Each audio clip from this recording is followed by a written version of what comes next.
Looking at the issues here in South Africa, the jobs picture still looking dire. You've got just over 25% unemployment. But meanwhile, unemployment in fact increased 1.6% month on month for the month of September. Now that's according to AdCorp.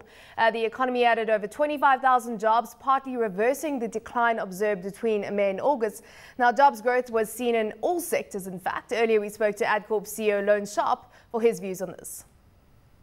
Apart from the inwardly focused sectors, the external environment remains very precarious. Mining and manufacturing employment dropped 14,000, but most of that was in the mining sector for the first time. So yes, it is a generally weak external environment with a somewhat surprising level of buoyancy purely domestically. But I think this is a once-off improvement in employment. I think for the rest of the year, employment looks weak. Well, joining us now for more on the labour status of South Africa, Dalia Lichtenstein, Senior Partner from Bagram Attorneys. Thanks for joining us, Dalia.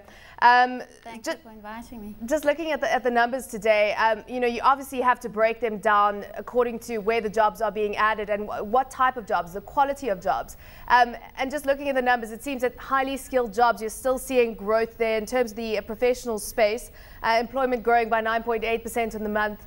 But when it comes to blue-collar jobs and low-skilled jobs, employment, in fact, falling 3.2%. So, of course, this really indicates that we're not adding jobs in the area that we, I suppose, need to add jobs in the South African economy.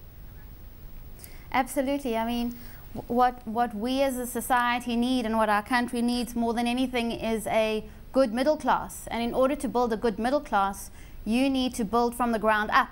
And essentially what's happening is the ground is falling out from under us, and the blue-collar workers are not finding their feet.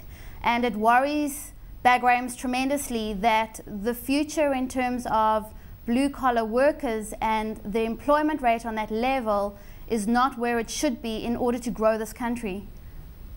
Yeah.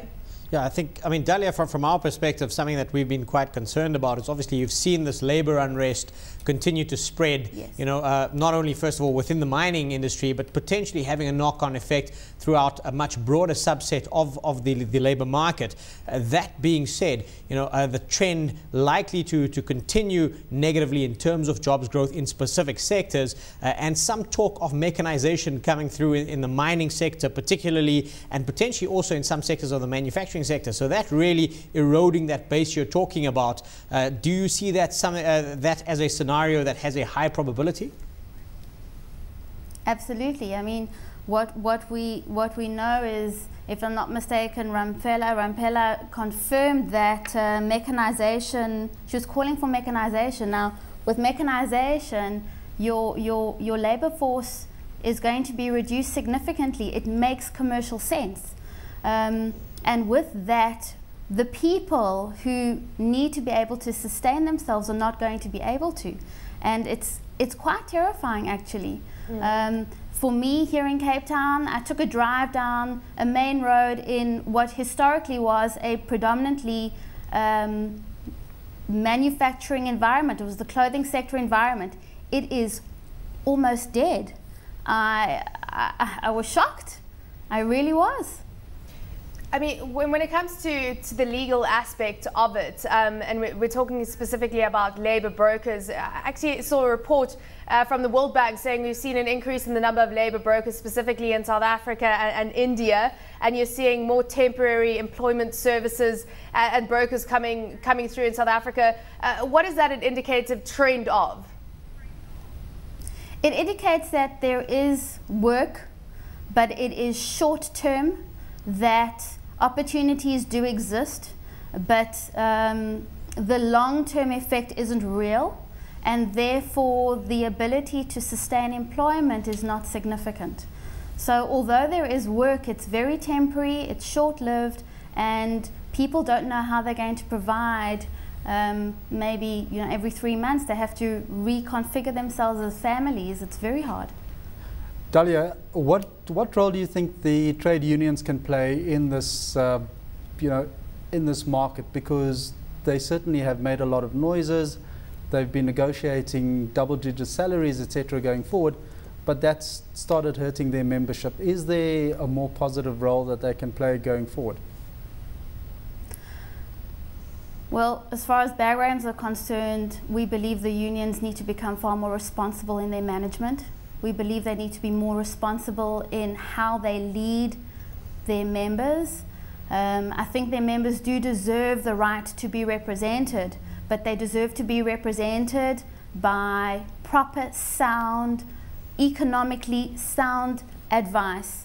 I do not believe that people deserve to work for nothing, and I certainly do not believe that slave labor is the way to go.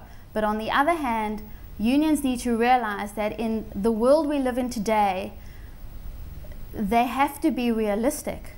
And double-digit figures on increases, even when looking at a 2 or 3 year agreement, is with respect unreasonable. Talia, I mean, one last thing from my side. We've seen these splinter groups really coming to the fore, specifically in the light of the Marikana tragedy and the rest. Do you think that's a trend that we're likely to see persist? That's effectively, you know, an erosion of the larger trade unions, favoring your more splinter groups that are not necessarily affiliated to the larger trade union collectives? Well, we don't quite know. There could be a significant political undertone going on. There is no doubt that members are tired, that the labor force have been hearing the same stories for years and aren't necessarily seeing results. However, that being said, splinter groups who provide sound advice to their members and who are going back to work, or who, for example, are realizing that employers are genuinely negotiating in good faith and are recommending that their members go back to work in order for that negotiation to continue, is positive. Competition is always good. There's no doubt about it. That being said, I really feel that, and Bagrams really feels that, sound, reasonable, respectful advice to their members is important. Illegal striking is not the answer, not for a healthy South Africa.